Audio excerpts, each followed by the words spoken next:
We've got Monty Desai, the head coach of Nepal, ahead of Bangladesh and Nepal's clash here at the Arnesville St. Vincent ground. Coach, to start off with, of course, we'll come to Bangladesh and Nepal later. But yesterday, so close to writing one of the most glorious chapters in the tournament's history. Still soaking it in. I think it's very interesting, when you don't cross the line, it's always seen as a team which has not been successful. But with the associate team like Nepal, who has never played against South Africa, and if I had to only speak like a fan from outside, I know that they are capable more than that.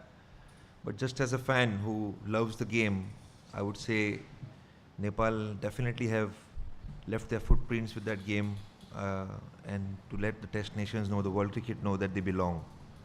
And I have a strong belief in this class of 2023, the players who have come together. I know the numbers don't match the professional numbers of batters of test teams or well-established teams.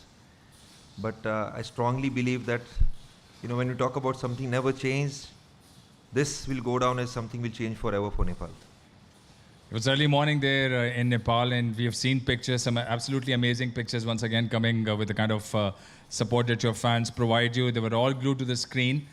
So the support, the passion that we have seen not only at the stadiums but back home. Any thoughts on that? I think the biggest success story of Nepal cricket is about these innocent fans. And I say innocent because I'm only looking it through my lenses. I know when I walk across on the TU ground and I see so many of those Nepali fans on the banks, they must be having daily jobs, daily wages to live their life, and they leave that and come to watch the game and support these young dreams.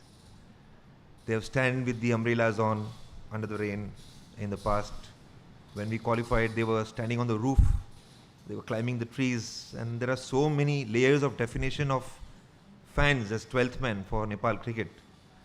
So emotions, I'm sure, will be very hard right now for them to soak in. It will be, cricket is cruel sometimes, that if again I say South Africa had already qualified, we just needed to cross the line and stay alive in this tournament. But as formidable the side is, South Africa obviously tested us with their mental strength yesterday.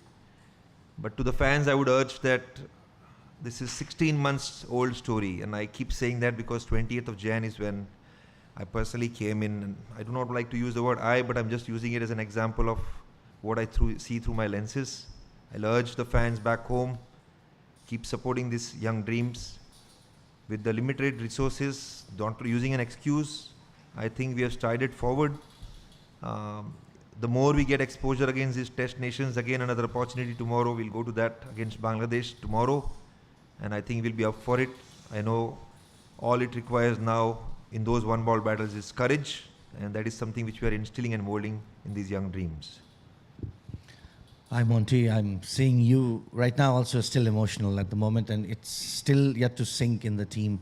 How's the mood back in the team, because it was not just to the fans, it was very, very close game, and we don't have much time to come back because we have a match tomorrow. Yeah. So that is a very important point. We talk about mental strength. This is exactly where the mental strength will be tested for a young associate team like Nepal. 24 hours from now, we'll be planning, discussing, and heading towards the stadium tomorrow to play against Bangladesh. So it is very important to remember the processes that has helped us so far. When we have crossed the line, there are certain plans and preps which we did, and the roles which people dived into helped us to cross the line. At the moment, that is most important thing. So we have to control our emotions. You said it right. I'm also trying to soak in and manage my emotions, but that's where we self-regulate ourselves. Through my experiences, my observations, I will have a story and a narrative to say. Same way for all of you. Combined together also is incomplete, but the facts are different. Every one-ball story is different. So if we can rationalize and come back strong and fight through in those phases, yes, with the bat we have not really did much in this tournament, but I think again we rationalize most of the games have been challenging with the bat so far. These conditions we felt very different the day before when we practiced under lights. But I did feel yesterday there was, it was dry and the challenge was there. Having said that, we fought through the phases with what we know potentially well, but we have a lot more potential. So mixing up all the things together, I think even I have a lot of emotions right now, but we'll stay in present. That's what the most important thing. Hi, Monty. Nepal is playing last match of the tournament against Bangladesh tomorrow. So will be any changes in our squad? When we come to this level, the platform, we think through where we think about, okay, if it's now not going to make any difference to our qualification, can we have a reasonable change where we expose the players as well who are potentially good. But what we'll have to also do our homework is Bangladesh as a team, their combination and what skills we can bring in through that new member who walks into the playing 11. So contest well. So it will not be just to give opportunity, but it will be again with the mentality to bring the best 11 in for that particular day and win the game. Hi sir, what is your take on Bangladesh team as Nepal should be looking forward to wrap up the tournament with a high note? And will that be a battle of spin as well? What is your take on that? We are balancing our side with seam and spin both. Okay, so we saw so far that spin has played a role here, and my past memories in Caribbean has been very similar.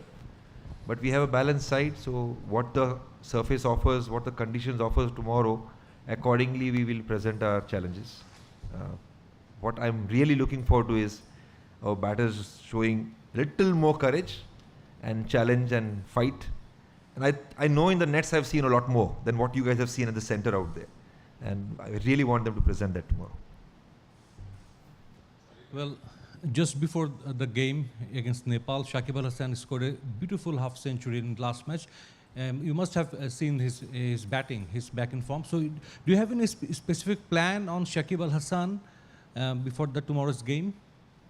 T20, now with so much of footage and so much of information available, everyone will have certain plans. I mean, the general thing will be a left-hander, you bring in off-spin, you bowl in a channel, all that stuff is right there. But I think it's the hunger between that individual who's going to bowl and Shakib Al Hasan, with wealth of experience. I think 300 plus games if we add up all the formats for him, and somebody who has been a leader for the nation.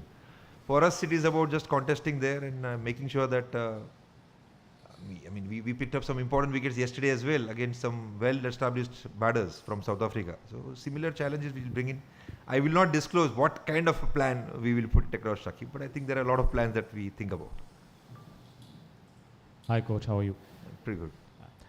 Coach, obviously for Bangladesh it's a must-win game tomorrow. For Nepal, in that sense, nothing to lose.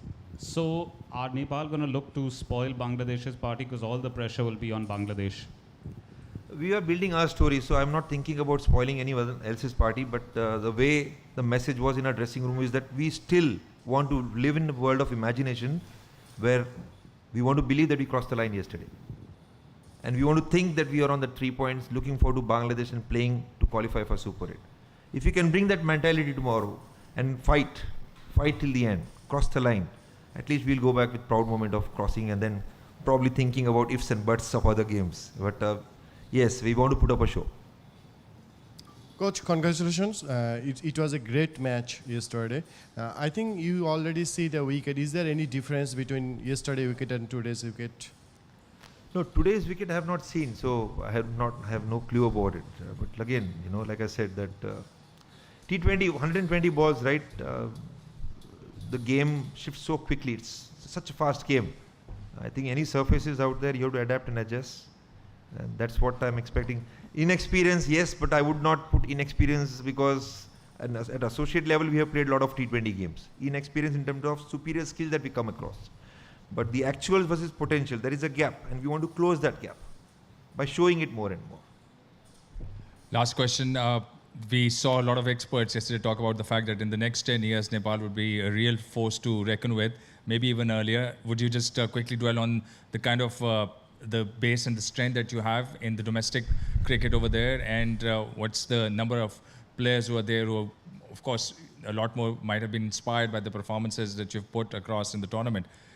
Just some take on the setup back home, and you think that 10 years or maybe even earlier, Nepal would be a real force?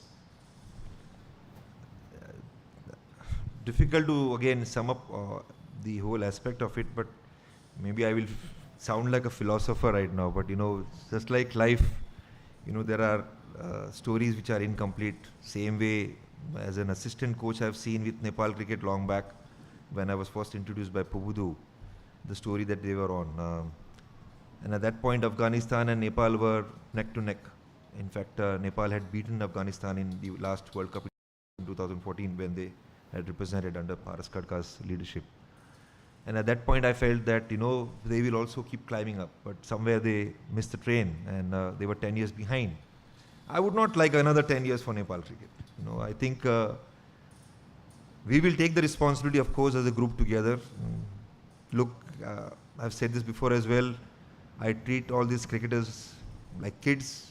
My daughter is similar age, and I know what dreams they have. When we grew up, we had dreams as well, and that is what we live for. So there are certain goals, short-term goals that we'll have in place, and at the same time, we will constantly communicate with all test nations, all state teams, even back in India, who gave us an opportunity a few months back to play against us, so that the exposure continues. And if that exposure continues, I don't think 10 years will be required. We should be able to script our story properly in the next 4 year cycle. Thank you very much, and all the very best for the game tomorrow. Thank you so much.